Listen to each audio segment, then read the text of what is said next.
The SUNY College of Environmental Science and Forestry, founded in 1911, is now the only institution of higher learning in the United States dedicated solely to the study of natural resources and the environment.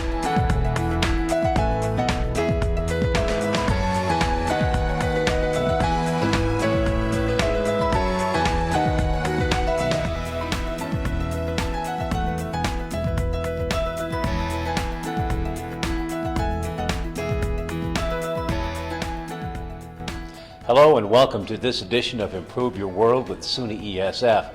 I'm Dave White. We begin today's program on the roof of Illick Hall on the ESF campus in one of the several greenhouses atop the building. Follow this plant-filled passageway and you reach a greenhouse being used for phytoremediation research. Welcome to Dr. Lee Newman, who was in charge of this project on phytoremediation. And I guess that's right where we should start is, what is phytoremediation? Well, phytoremediation is the use of plants to clean up environmental contamination in the environment.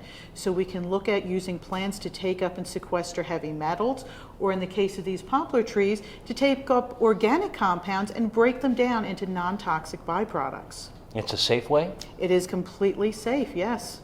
How long has phytoremediation been around? Well, phytoremediation as a technology has only been around maybe about 20 years, but the background is that people in the mining industry used plants as environmental sentinels to let them know where metals were close to the surface and would be able to be easily mined and used in industry. And as they left waste sites behind from the mining industry, scientists came in and said, well, can we use these same plants to start cleaning up some of these sites? Is it kind of nature's own way of cleaning up itself? Absolutely. These plants are not engineered, they are not altered in any way, but they have inherently in their makeup the ability to do this type of cleanup in the environment. So the process, I guess, has been, or the research has been in finding out which plants work best where? Exactly. So we have certain type of plants that take up heavy metals. We have certain type of plants that nourish bacteria in the soil, and the bacteria do the cleanup. And we have certain type of plants that take up the contaminants and degrade them themselves. So it's understanding what is the contaminant, where is the site, and what plant is best for that job. Heavy metals, what are those and why are they so bad? Well, they are metals like lead, nickel, zinc, chromium, metals that are used in industry, and in high levels they can be toxic to other biological systems. So this can be a problem. Deep in the ground, they're not toxic, nothing is exposed to them, but when they're on the surface of the soil, now you can have exposure and toxicity. And how much planting would you have to do to, say, clean up a brownfield site? Well, on a brownfield site, you have the site to do the cleanup on. So if the trees or the plants can't do it within that site, it's not going to work. Other sites where we're trying to clean up large areas with contaminated groundwater, we might need larger sites to be able to reach and treat all of that water. And is there anything special that you do in planting to make the whole system work? Oh, absolutely. I mean, first and foremost, the plants have to survive. If the plants die, they can't do the cleanup. So you have to prep the site to make sure that your plants are going to survive. In the case of the poplars, we want to take care of any surface toxicity. If you're dealing with the metals in the soils, you might have to alter the pH of the soil so that the plants can survive. So yes, there definitely is prep that needs to be done. Now, in some cases, is it safe to use like a poplar tree to harvest and use it for something after it has been in use in one of these remediation efforts? Yes, definitely. In fact, one of our field sites in Oregon, we harvested several of the trees and we used the University of Washington paper making process plant, and we had paper made from our trees, and then we tested them to make sure none of the contaminants that we were cleaning up were in the paper, and it was perfectly usable. So you could use that paper and not have any fear of Absolutely. contacting something that would be bad for you. Absolutely. Now, are there instances where you would want to keep something sequestered? Oh, definitely. So if you're doing metal remediation, where what is happening is rather than being broken down in the plant, it's being accumulated in the plant, then you would have to deal with those plants differently, and you have to process them to reclaim the metal that's in the plants. Alternatively, you can use the plants to sequester the metals in the soil. So rather than take it up, the plants are going to alter the soil chemistry and keep the metal in the soil in a non-biologically available form. Excellent. Now, contrast this with what we know as the traditional landfill or containment method for an area that might be contaminated. Well, if you put something in a landfill, you are putting it in there and keeping it safe and not letting anything come in contact with it, which means whatever you put in there is staying in there. It's not going away. In these type of methods, we have the plants that are actually breaking down the contaminant, so it's no longer a toxic chemical in the environment. If we're taking it up in the plants with heavy metal problems, we can take it up and then we can reclaim that metal by harvesting the plants and extracting the metals from them. So we're completely removing it from the environment rather than just putting it someplace and keeping it there for future generations to have to deal with. Now, here in this greenhouse, you have a number of different plants. Can you tell me Yes. about them? Well, the one that's behind us, the hybrid poplars, they have been used traditionally for about 20 years to clean up groundwater contamination, mainly because these plants grow very, very rapidly. They take up lots of water, and as they take up the water, they take up the contaminant. So they are very much the go-to plant for cleaning up groundwater. Now, some of the work we're also doing is going out and surveying contaminated sites. So some of the other plants that we have here in the greenhouse are plants that we have seen growing on contaminated sites, and we're looking to see what those plants are doing and comparing them to the hybrid poplars. Basically seeing if those plants would be eligible for Yes, regrowth exactly. or replanting, that spreading around. Exactly. To move away from just a monoculture on these sites, can we put other plants out on these sites as well? And monoculture could be a bad thing, I guess, if you had some kind of particular pest or something like that. Exactly. Look at the emerald ash borer that's coming in, and it's devastating the ash trees in this country. Well, if we had an entire plantation of ash trees, you could have a major problem here. So having a monoculture is not the ideal way to go. So you're looking for a little more diversity. Exactly. Right. Now, you have several sites that you've worked on, one in particular where you've done some testing, and I'd like to talk about that with Okay. you. But first, let's take a little bit of a break, and we'll be right back with more Improve Your World after this.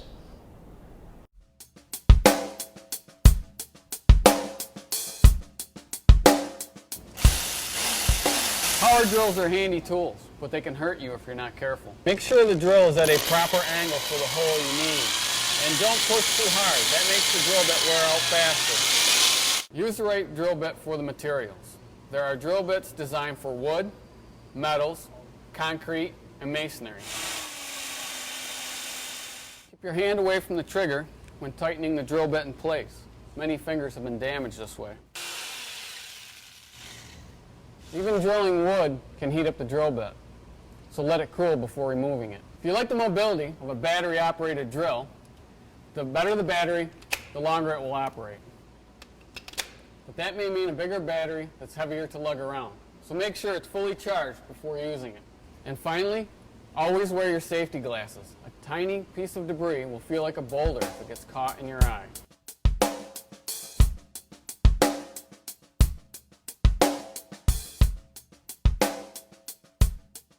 Welcome back to Improve Your World with SUNY-ESF. I'm Dave White, and with me today is Dr. Lee Newman.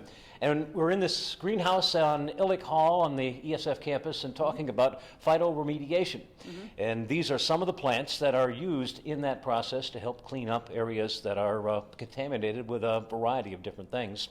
And I guess the key is, how do you know how well the phytoremediation is working? Well, that is one of the challenges of being able to tell that it's working. How do we do the sampling? How do we look at the plants and determine, is this process actually working? And right now we have to do destructive harvesting, collect the leaves, collect branches, and bring them back to the lab. And one of the things that we're trying to develop are new ways to do in-field sampling that are not destructive to the plants and give us instant results. Is this plant working? Is it actually cleaning up the site for us? Making progress in that direction? Actually, yes, we are. We're working with NASA at the moment, NASA and the Naval Research Labs, to develop the use of hyperspectral imaging to image the plant leaves to determine whether or not they are taking up the environmental contaminants. Hyper what? Hyperspectral imaging. You'll have to explain that one to me. Okay, well, when we look at a plant, the leaves look green to us. But it's not that the leaf is inherently green. It's that the light that is hitting this leaf and reflecting off are the green wavelengths of light. But we can only see in a very narrow spectrum of wavelengths, the visible spectrum. But there's the infrared and the UV range, and we don't see there. But what we can do with our imaging system is to look at all these broad ranges of wavelengths reflecting off the leaves. And is there something different in a plant that has been exposed to an environmental contaminant?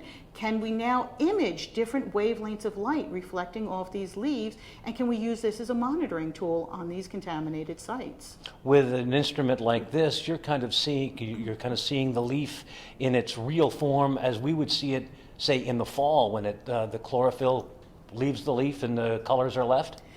Actually, even broader ranges. We're going beyond those colors. We're looking at the UV light reflecting off. We're looking at the infrared light reflecting off. So yes, we're going beyond the pigments in the leaf and looking at this whole broad spectrum of wavelengths reflecting off the leaves. UV ultraviolet? Exactly. Okay. Now, so what you have to do while you're still developing that process is go out in the field and take samples and bring them back into the lab for testing. Yes, we did. This is the Keyport Undersea Naval Warfare Center, and back in 1999, we installed a phytoremediation system on this site.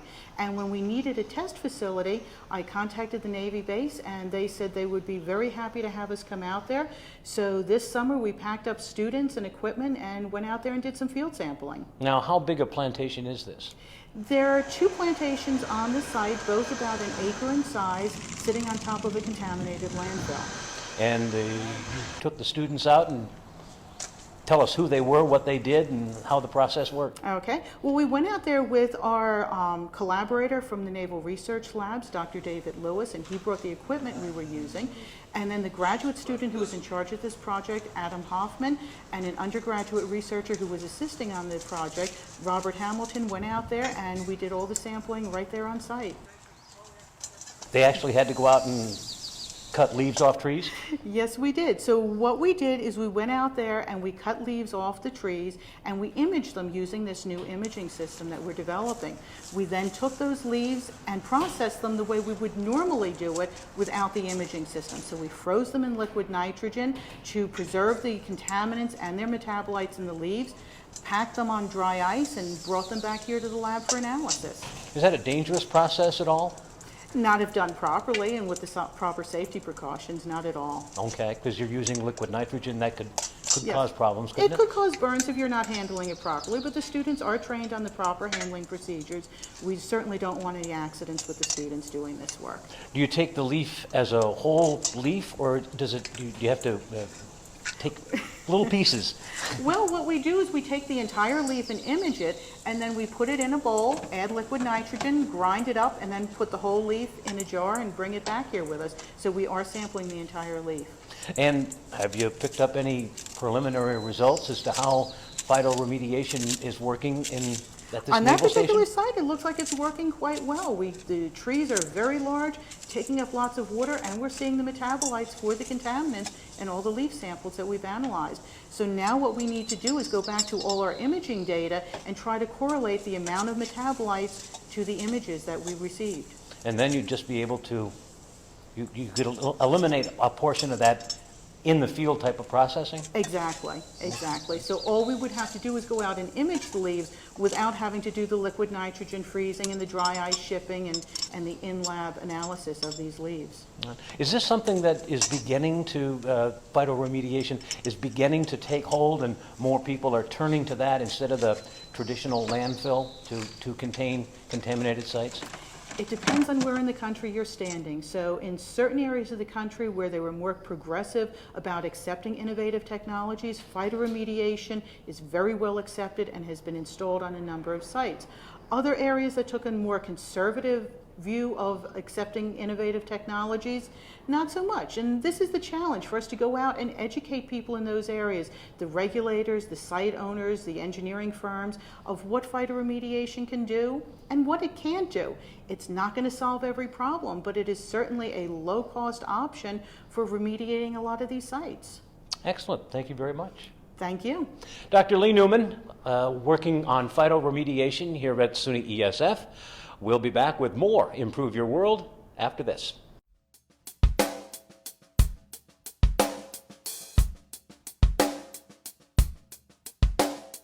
One of the two most commonly used tools is a screwdriver.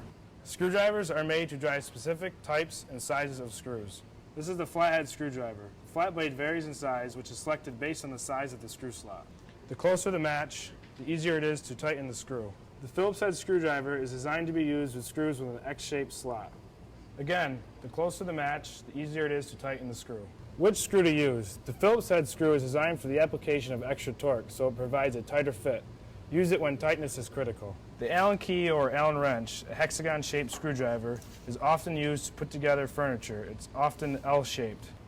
Power screwdrivers come in two forms. One is a socket driver approach that can be used with power drills. Many drills have special speed settings for driving screws. The second is a standalone coreless electric or power screwdriver.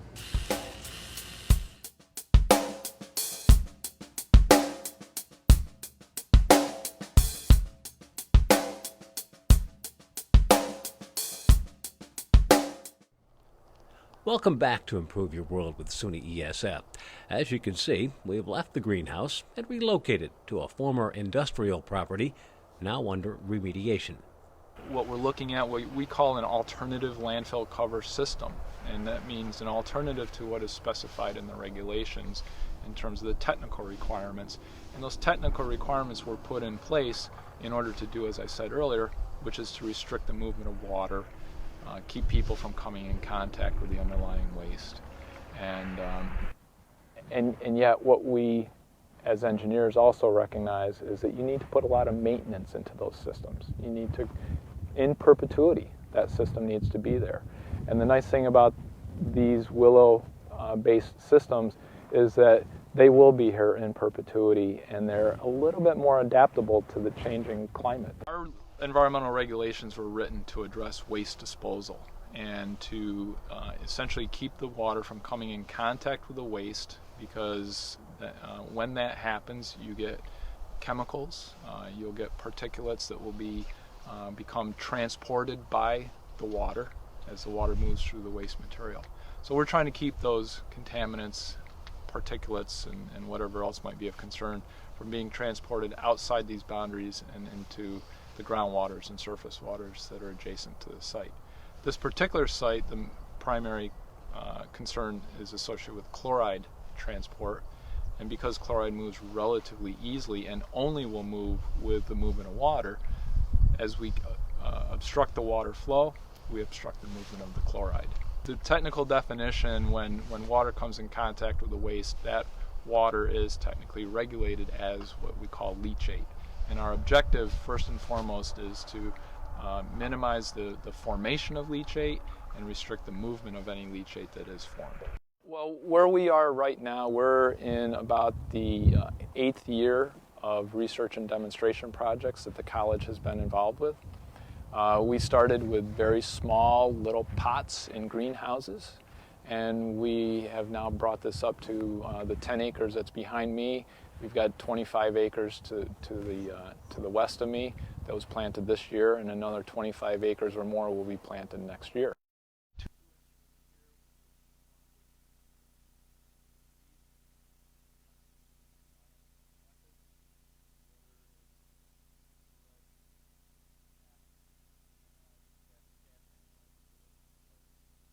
The area out in this direction here is about 5 acres of a salt marsh restoration demonstration project.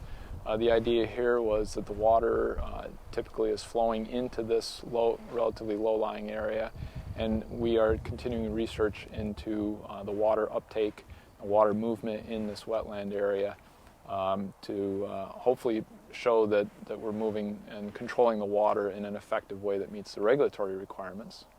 In addition to that, the salt marsh restoration, salt marshes, inland salt marshes were common in Syracuse over 100 years ago, but with urban encroachment, you saw the loss of these relatively uncommon habitats. And so we're restoring an uncommon habitat here in Syracuse. Stephanie Lewis is a master's student studying with me, and she's an environmental engineer. She got her BS from Syracuse University, environmental engineering. And she's interested in looking at fluxes, the nutrient fluxes, the carbon fluxes in this material out here. Our resident biogeochemist, Dr. Mitchell, believes that this area, these waste beds, are actually functioning as a carbon sink, that they're sequestering carbon from the atmosphere. And that's a thought, an idea that we need the scientists to identify those ideas. We need the engineers to identify how to maybe take advantage of those ideas. So Stephanie is out here today. She's looking at the movement of water from the root zone into what we call lysimeters. We're measuring the volume of water that moves through the soil into these lysimeters, so we can check that against our computer models. And then in the future, we can just use our computer models, so we don't have to have our students out here on cold days collecting water. Willows are supposed to be acting as a cap for the waste that's underneath, so we don't want the water to be going down into that waste, because if it goes into that waste, it can contaminate groundwater and get into other water sources. So the willow are acting as a pump for the water, because they're using the water that's going into the upper level of the ground. So the fact that the water that was beneath the root zone in the willow plot is greater than that was outside of the willow plot, it means that the willow are doing their job and that the waste isn't going down into our groundwater. We're pumping out lysimeters that are 18 inches under the ground. So basically when it rains, the water goes down through the soil, and then if it goes past the root zone, it's going to go into that pan. And the pan's connected to a wick, which is connected to this little tube right here. And so every week I have to come out and empty them so that we can determine the percolation rate through the soil. And the goal of this is to determine whether the ones that are outside the willows have a greater amount of water than the ones inside the willows, because we want the willows to be using the water, and therefore they should have less percolation through the soil. So this is just the pump that I use, and you hook it up to this wire or tube that goes down into the water, and you just turn it on and time how long it takes for the water to come out. And since we know the volume of water that comes out every second, we can determine the total rate or the total volume of water that's in the tube. We don't always collect water. There's many and most times during the summer that there is no water to be collected. It's being used up, evaporated from the soil, transpired by the plants. We are working with the forestry people at ESF. We are working with the biologists, and by we I mean the engineers, but they're working with us also. And that's an important part of this project as well, is the interdisciplinary nature, the bringing together of the scientists and the engineers in order, because this is a system and it needs to function as a system. And everybody has a role to play in making sure that we optimize that system to, again, meet those desired outcomes. The research that we're undertaking is a combination of applied science in hydrology, applied science in biology. I have graduate students that are working and looking at carbon flux out here. I have students that are looking at the movement of water. This is not it's a soil, but it's a soil-like material. It's unique within the United States. And by its very unique nature, it defies us. It defies definition, basically. This whitish, grayish material that you're looking at here, this is the solvay waste in its unamended form. And we're in the field that was amended last year, was mixed with a rototiller. And so what we've tried to do is accomplish more of the organic looking material. It's kind of brownish to mix in with the solvay waste. And so as you look around here, you can see we're getting plenty of weeds growing in where we don't have the willows that have come in. And then if you look over here to this side of me, we've got, this is grown this year. This is just one of the willow cuttings that was planted in the spring. It's only gotten about this high though because the deer like to browse on them. Without the amendments in the soil, organic amendments, the biosolids and the leaves and the yard debris, without that in this waste material, you will still see some pretty pathetic looking plants growing out here. If you scan around, even at this time of the year, right now we're out here at the end of October, beginning of November, and you'll notice that most of the trees have lost their leaves. Those that haven't are a brilliant orange or yellow, and they're not photosynthesizing anymore. They're not using water because they're not photosynthesizing. The willows that you see behind me are still green. They're still photosynthesizing. They're still growing and they're still using water. And they break out buds earlier in the year and they hold on to their leaves later in the year. We're getting a longer beneficial period out here. We have taken a waste material, a chemical process residue. We have taken what's often considered a waste material from wastewater treatment plants in the form of sludges or biosolids. We have taken yard waste debris and we've brought all that here, mixed it all together in order to form something that will support plant life and thereby support other wildlife, the generation of energy from biomass, the generation of beneficial chemicals from the biomass, and other recreational and wildlife opportunities out here. If the project succeeds, then it's possible the area can be opened up for public use as a park and a recreation area.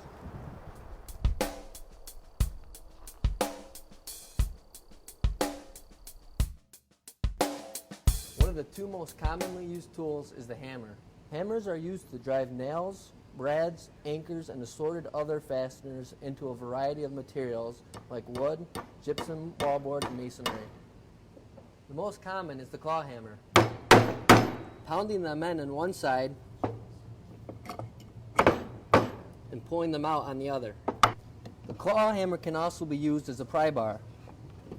Choose a size and style that's comfortable and easy to handle. You don't want it slipping out of your hand. Ball peen hammers are used for shaping metals and closing rivets. It's not a safe substitute for driving nails. Sledgehammers are used for larger jobs, such as driving fence posts or breaking up concrete. A joiner's mallet, an all-wood hammer, usually made of beech, is used for tapping wood joints together or driving chisels. Hammers produce flying debris, so you should always wear protective clothing and safety glasses.